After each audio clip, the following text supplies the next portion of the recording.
hak aşığı, çok tanınmış evliyadan biri. Asıl ismi Vüheyb bin Ömer Sayrafi'dir. Behlul-i Dane adıyla şöhret buldu. Doğum tarihi kesin olarak bilinmemektedir. Kufeli olduğu halde ömrünün çoğunu Bağdat'ta geçirdi. Harun Reşid'in kardeşi olduğuna dair rivayetler varsa da aslı yoktur. Harun, Reşid'e nasihat verirdi. Herkese ders olacak hikmetli sözleri çok meşhurdur. 805 yılında Bağdat'ta vefat etti. Dicle kenarında Şunuziye kabristanlığına defnedildi. Behlül-i Dana, zamanın büyüklerinin sohbetlerinde bulundu. Eymen bin Nabil, Amr bin Dinar ve Asım bin Ebin Necid'den hadis-i şerif öğrendi. İbretli manalı sözler söyledi. Menkıbeleri dilden dile aktarıldı. Milattan sonra 763 yılında İran'ın Rey şehrinde bir çocuk dünyaya geldi. Bu çocuk, ileride İslam tarihinin en parlak dönemlerinden birine adını yazdıracaktı. Onun adı Harun Reşid'ti. Abbasi halifesi El-Mehdi'nin oğlu, annesi ise sarayda güçlü bir etkiye sahip olan Hayzuran'dı.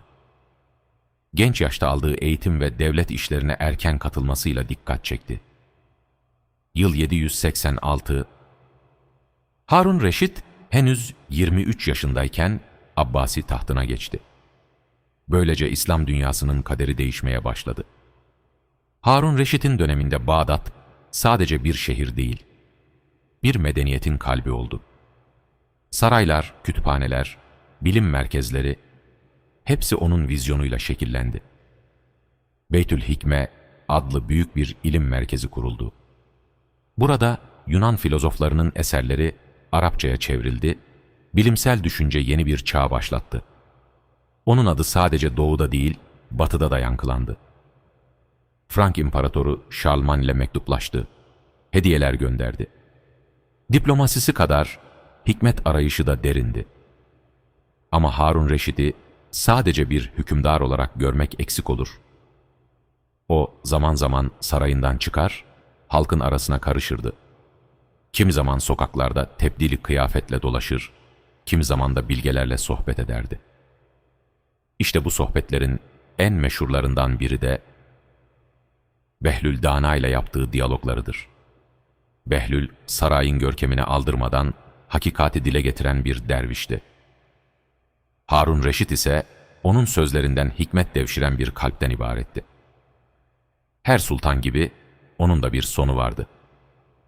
809 yılında Horasan'daki bir isyanı bastırmak üzere sefere çıktı. Ancak Tuz şehrinde hastalanarak hayata veda etti. Ama ardından bir miras bıraktı. İlmin, adaletin ve hikmetin izlerini taşıyan bir miras. İşte bu Harun Reşid'in hikayesidir. Behlül Dana Hazretleri, günlerden bir gün görenlerin aktardığına kumlarla, çakıllarla, taşlarla oynuyormuş. Derken Halife Harun Reşid gelmiş. Halife Harun Reşid sormuş. "Ne yapıyorsun Behlül?" diye. Behlül Dana Hazretleri cevap vermiş. "Cennette evler ve köşkler yapıyorum. Yaptığım bu evleri, köşkleri bir de satıyorum" der. Halife Harun Reşid şaşkın ve alaycı bir şekilde gülerek, "Cennetten köşk satıyorsun, öyle mi?" der. Behlül Dana Hazretleri gayet ciddi ve tok bir sesle evet der. Halife Harun Reşid sorar. "Peki kaça satıyorsun Behlül cennette yaptığın bu köşkleri?" Behlül Dana Hazretleri cevap verir. "Bir altına." Halife Harun Reşid, "Ya bu adama gene bir şeyler oluyor. Tövbe estağfurullah, tövbe tövbe." Ertesi gün Halife Harun Reşid'in hanımı Behlül Dana Hazretlerini görüp sorar. "Behlül Efendi, sen ne yapmakla meşgulsün öyle?" Behlül Dana Hazretleri cevap verir. "Efendim, cennet için ev yapıp satıyorum." Halife Harun Reşid'in hanımı sorar. "Kaça satıyorsun?" Behlül Dana Hazretleri, "Bir altına satıyorum." Harun Reşid'in hanımı "Al bir altın" der. Uzatır Behlül Dana Hazretlerine altını. Derme çatma samandan, çamurdan Behlül Dana Hazretlerinin yaptığı o evi alır. Gece uyurken Halife Harun Reşid rüyasında cennetten bahçeler görür. Bahçeler içerilerinde köşkler görür. köşkler içinden bir köşk görmüştür ki bu köşkü çok beğenmiştir. O kadar çok beğenmiştir ki aynısına sahip olmak istemiştir. Acaba bu köşk kimindir diye rüyasında sorar. Cevap gelir, bu hayran olduğunuz köşkün sahibi hanımınızdır derler ve halife Harun Reşid rüyasından o kadar çok etkilenir ki sabah kalkar kalkmaz Behlül Dana Hazretlerini arar. Behlül Dana Hazretlerini bulur. Daha önce bıraktığı yerinde yine aynı şekilde kumla, çamurla, samanla, çerçöple oynar Behlül Dana Hazretlerini. Halife Harun Reşid, Behlül Dana Hazretlerine seslenerek sorar. Behlül, ne yapıyorsun? Behlül Dana Hazretleri, gördüğün gibi cennete ev köşk yapıyorum der. Halife, Behlül peki kaç para der? Behlül Dana Hazretleri bu sefer farklı olarak şöyle der. 1000 altın der Halife Harun Reşid. Yahu daha dün bir altına satıyordun, ne oldu da bugün 1000 altın oldu? Behlül Dana Hazretleri için mesaj verme vakti gelmiştir. Behlül Dana Hazretlerinin vereceği mesaj çok net ve çok keskindir. Ey Harun Reşid, hanımınız dün bir şey görmeden bilmeden bir altına satın aldı. Lakin sen gördükten sonra almak istiyorsun. Onun için 1000 altın bile az. Derler ya, görmeden inanmak. En önemli olan budur işte. Onu görmeden onu görürcesine iman etmek. İşte Allah katında da en makbulü budur işte. Onlar gayba inanıyorlar buyuruluyor. Ve selam Hasan bin Sehl anlatır. Bir gün çocuklar Hazreti Behlül'e taş atmaya başladılar.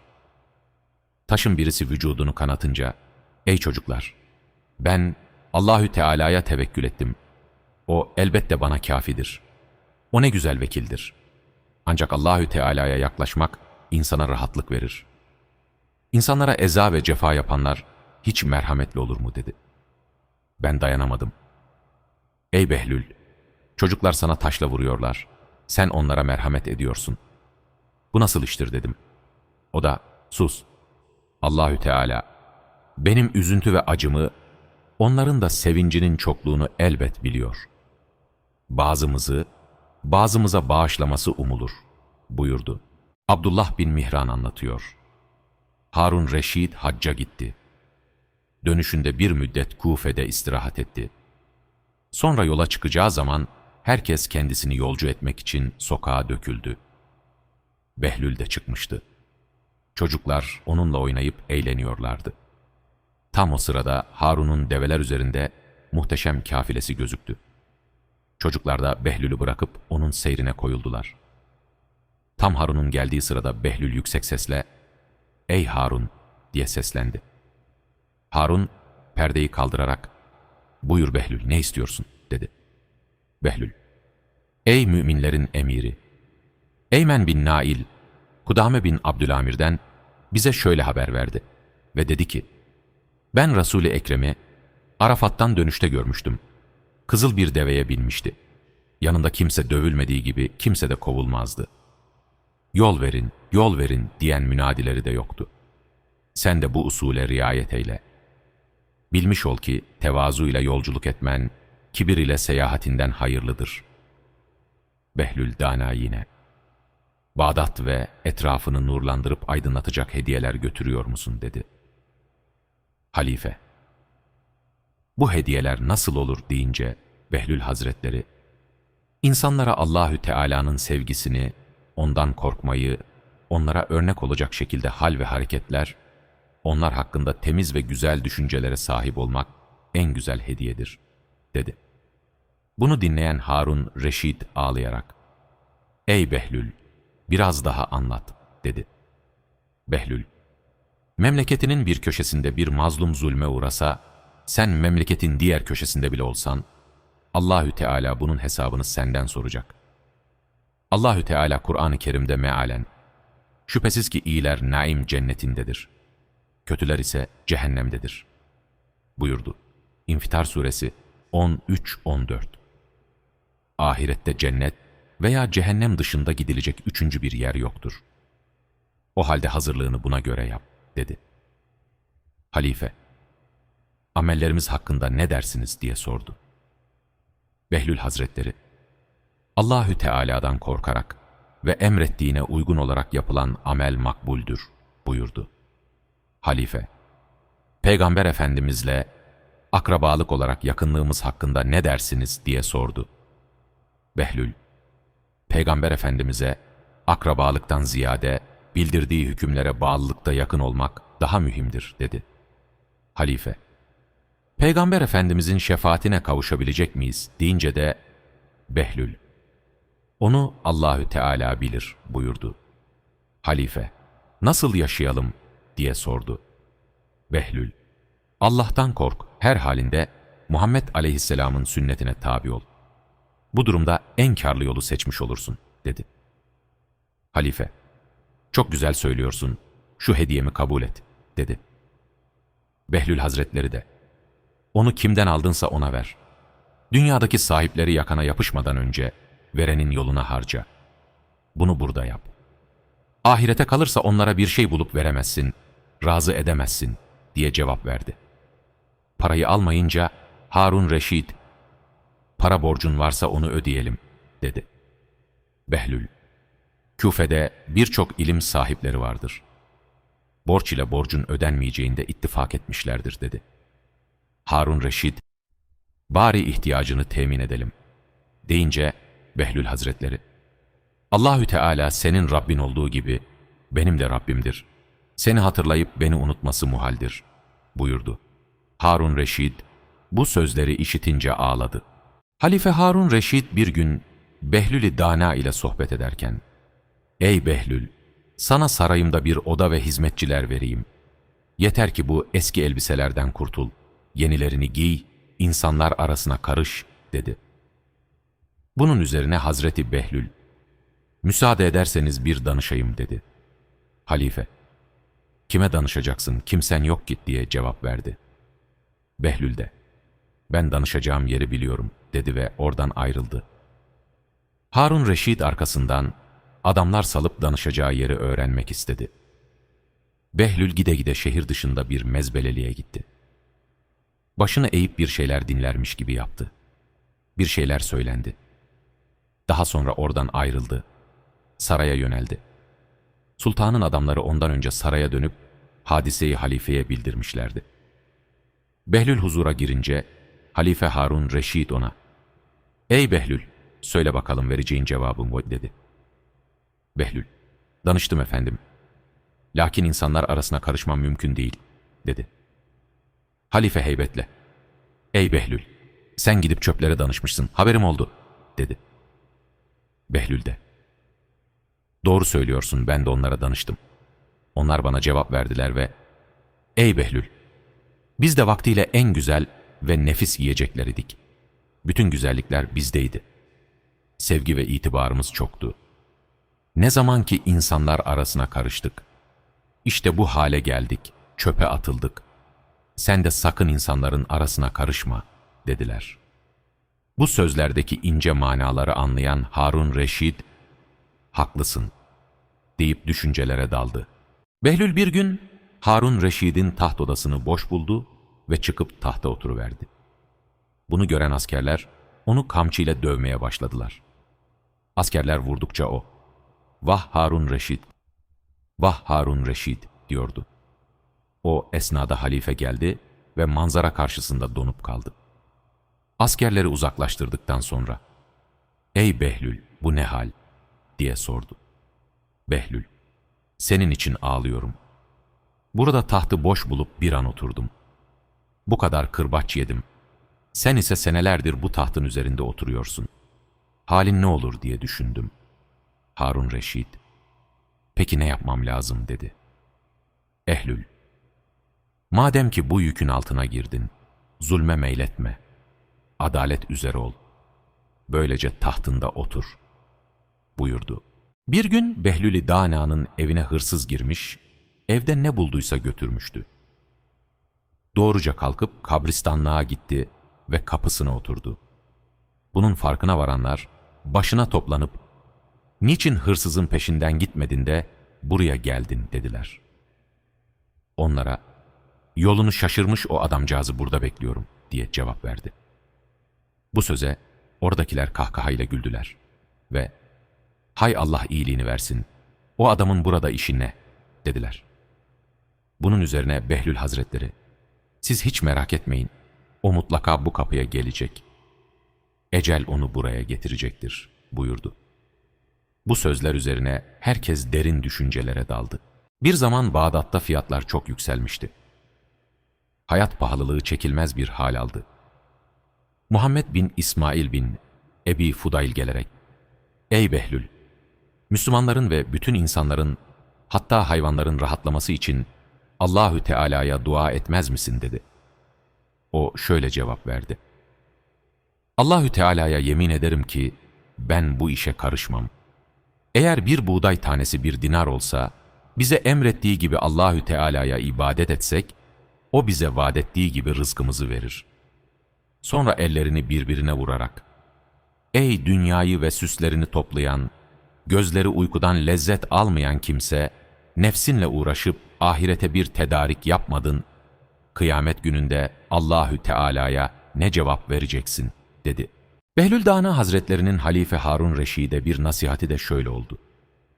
Bir gün halifeye, ''Ey Harun Reşid, yer içinde, yer üzerinde ve göklerde çok olan nedir?'' diye sordu. Harun Reşid, ''Bunu bilmeyecek ne var? Yer içinde ölüler, yer üzerinde hayvanlar ve bitkiler, gökte ise meleklerdir.'' dedi. Behlül, ''Değil.'' buyurdu. Halife, ''Nedir?'' deyince Behlül Dana, ''Ey halife, yer içinde çok olan ölülerin pişmanlıkları, yer üzerinde insanların hırs ve tamahı, gökte ise adil hükümdarların sevaplarıdır.'' buyurdu. Bu sözler üzerine Harun Reşid ağlamaya başladı. Bir gün halka doğru yolu göstermek için söylediği sözlerden rahatsız olanlar, Harun Reşid'e gidip, ''Sultanım, bizim yaptıklarımızın ona ne zararı var? Bizi kendi halimize bıraksın. Sonra her koyun kendi bacağından asılır.'' gibi sözlerle şikayet ettiler. Bunun üzerine Harun Reşid, Behlül Dana'yı çağırtıp halkın isteğini bildirdi. Behlül Dana hiç sesini çıkarmadan sarayı terk etti. Birkaç koyun alıp kesti, bacaklarından mahallenin köşe başlarına astı. Bunu gören halk gülerek, ''Deliden başka ne beklenir, yaptığı işler hep böyle zaten.'' diyorlardı. Aradan günler geçtikçe asılan hayvanlar kokuyor, bundan da bütün mahalle zarar görüyordu. Kokudan durulmaz hale gelince aynı kişiler Harun Reşid'e gidip durumu anlattılar. Behlül Dana'yı çağırtıp sorduğunda, bir kötünün herkese zararı olduğunu herhalde anladılar. Ben bir şey yapmadım, her koyunun kendi bacağından asıldığını onlara gösterdim diye cevap verdi. Bir gün halife, Harun Reşid Behlül Dana'ya kıymetli bir hırka hediye etmek istedi. ''Ey Behlül, şu paha biçilmez hırkayı giy, benim sana hediyemdir.'' dedi. Behlül Dana Hazretleri geri çekilip, ''Ben ancak pamuklu hırka giyebilirim. Pederimin bana nasihat ve vasiyeti şu idi: oğlum toprak üstünde yat. Lakin bir döşek kazanmak için kimsenin önünde eğilip, ele tek öpme, pamuk hırkayla de yetin.'' Birisi Behlül Dana'ya gidip, ''Ey Behlül, oğlum vefat etti. Kabir taşına ne yazayım?'' dedi. Behlül Hazretleri buna gülüp, ''Dün altımda olan çimenler bugün üstümde yeşerdi. Ey yolcu, bil ki şu toprak, günahlardan başka her şeyi örtmektedir. Yaz.'' dedi. Adamın birisi namaz kılmaz, diğer ibadetleri yapmaz ama her gece yatarken, ''Ya Rabbi, bana cennetini ver.'' diye dua ederdi. Bir gece aynı şekilde yattı. Geç vakitte damdan bir tıkırtı geldiğini hissederek uyandı. Hemen çıkıp, ''Kimsin? Orada ne arıyorsun?'' dedi. Damda bulunan Behlül Dana'ydı ve ''Devem kayboldu da onu arıyorum.'' dedi. Ev sahibi, ''Kaybolan deve damda olması mümkün mü? Bu akılsızlık değil midir?'' deyince Behlül Dana, ''Senin hiç ibadet etmemen ve sonra da Allahü Teala'dan cenneti istemen daha akılsızlık değil midir?'' buyurdu. Ev sahibi, ''O zaman Behlül-i Dana'nın kendisine nasihat vermek için böyle yaptığını anladı. Hatasını anlayıp tövbe etti ve ibadetlerini aksatmadan yapmaya başladı. Bir gün devrin halifesi Harun Reşid ile karşılaştı.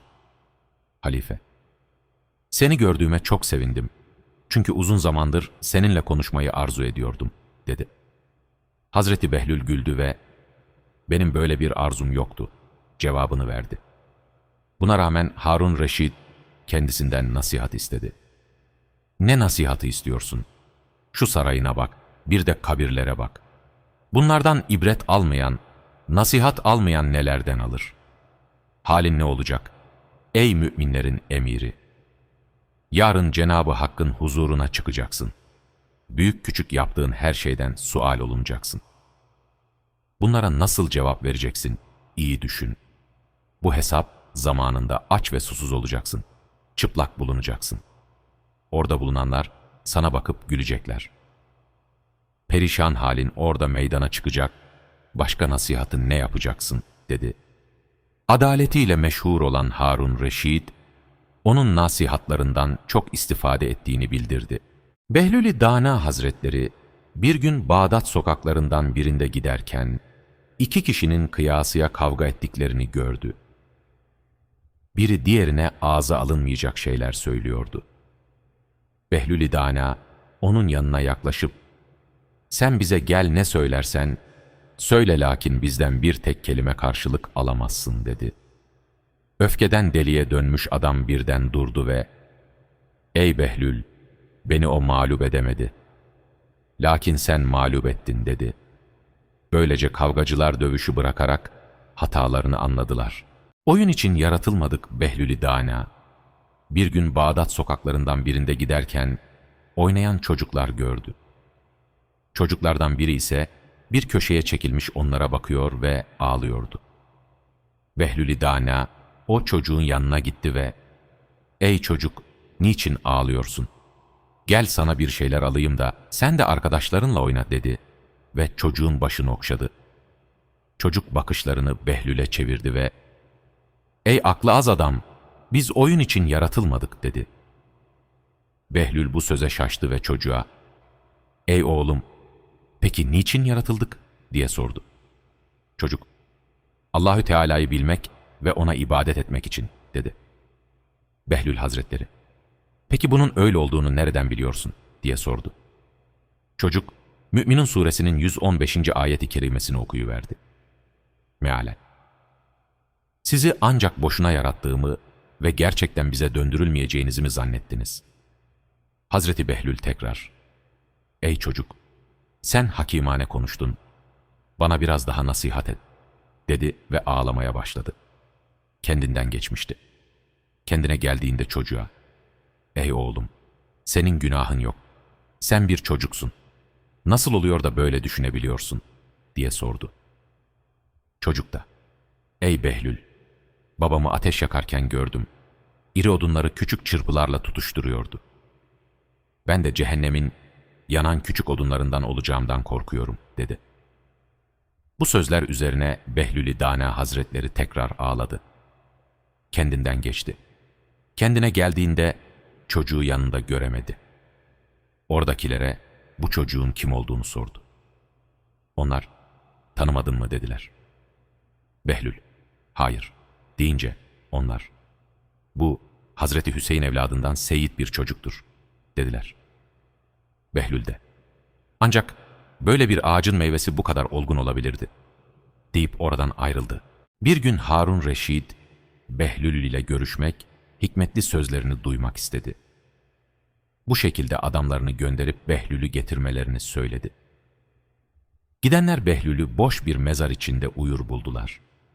Uyandırdıklarında, "Siz ne yaptınız? Beni padişahlık makamından indirdiniz. Şimdi ben ne yapacağım?" dedi. Görevliler gidip bu sözleri halifeye bildirdiler. Harun Reşid onun bu haline bir mana veremedi huzuruna geldiğinde. "Ey Behlül, bu ne iş? Sen hangi padişahlıktan indirildin?" dedi. O, bu soru üzerine, "Ey halife, rüyamda kendimi hükümdar olmuş gördüm. Tahtımda oturuyordum. Hizmetçilerim vardı. Saltanat ve ihtişam içindeydim. Lakin senin adamların beni uyandırdı ve tahtımdan oldum. Bu sözlere Harun Reşit güldü ve ''Ey Behlül, rüyadaki padişahlığa itibar olur mu?'' dedi. Bunun üzerine Behlül Hazretleri, ''Ey müminlerin emiri, benim hükümdarlığım ile seninki arasında ne fark var? Ben gözlerimi açınca hayat buldum. Sen gözlerini kapayacak olsan, ebediyen emirlikten düşecek saltanatından olacaksın. Ve nedamet, pişmanlık günün başlayacak. O halde hangimizin hükümdarlığına itibar yoktur siz söyleyin dedi. Bunun üzerine Harun Reşit söyleyecek söz bulamadı. Bir gün Behlül'ü kabristanda gördüler. Ayaklarını kabir taşları arasına sokmuş toprakla oynuyordu. Kendisine, ''Ey Behlül, ne yapıyorsun?'' diye sordular. Onlara gayet sakin olarak, ''Bana eziyet etmeyen, gıybetimi yapmayan insanlarla oturup sohbet ediyorum. Bunlar sağ olanlardan daha emin.'' diye cevap verdi. Bir gün Behlül-i Dana'ya, ''Basra'daki hak aşıklarını sayar mısın?'' dediler. O, ''Bunlar sayıya sığmaz. İsterseniz öyle olmayanları söyleyeyim. Zira bunlar birkaç tanedir.'' diye cevap verdi. Soranlar özür dileyip oradan ayrıldılar.